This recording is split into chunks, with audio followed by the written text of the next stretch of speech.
1:450. அது என்ன என்று கேட்கின்றீர்களா? 1ம் 450 என்பதை பற்றித்தான் இன்றைய முதல் வாசகம் நமக்கு எடுத்து சொல்கின்றது. இங்கே உள்ள போய் படித்து பார்த்தால் எலியா இறைவாக்கினர் நமக்கு 450 பேர் முன்பாக நின்று கொண்டிருக்கின்றார். யார் அந்த 450 பேர்? அந்த 450 பேரும் பாகால் என்ற போலி கடவுளை வழிபடக்கூடிய போலி இறைவாக்கினர்கள். எல்லா இஸ்ராயல் மக்களும் அவர்களுக்கு பின்னால் நிற்கின்றார்கள். ஆனால் எலியா மட்டுமே தனி ஆளாக மறுபுறம் நின்று கொண்டிருக்கின்றார்.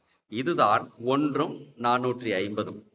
இந்த சூழ்நிலையில் எலியா நமக்கு கற்றுத்தரும் பாடம் என்னவென்று கேட்டால், ஒரே ஒருவர் 450 பேரை எதிர்த்து நிற்க முடியுமா என்று கேட்டால், உடல் அளவில் எதிர்த்து நிற்கவே முடியாது. சினிமாவில் வேண்டுமானால் அங்க இருக்கக்கூடிய கதாநாயகன் 1000 பேரை கூட அடித்து நொறுக்கலாம். அதெல்லாம் கற்பனை, அவ்வளவேதான், உண்மை அல்ல. ஆனால் உடல் வலிமையில் நிச்சயமாக ஒரே ஒரு மனிதன் 450 பேரை எதிர்த்து நிற்க முடியாது.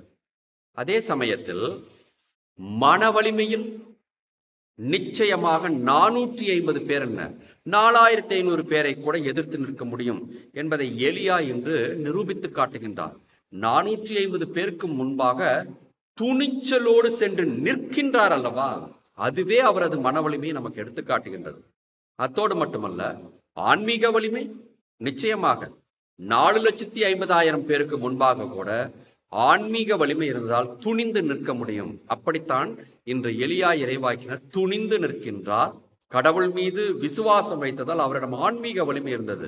நிச்சயமாக என் ஜெபத்திற்கு கடவுள் செவிசாய்த்து இறங்கி வந்து நான் தருகின்ற பலியை ஏற்றுக்கொள்வார் என்று சொல்கின்றார்.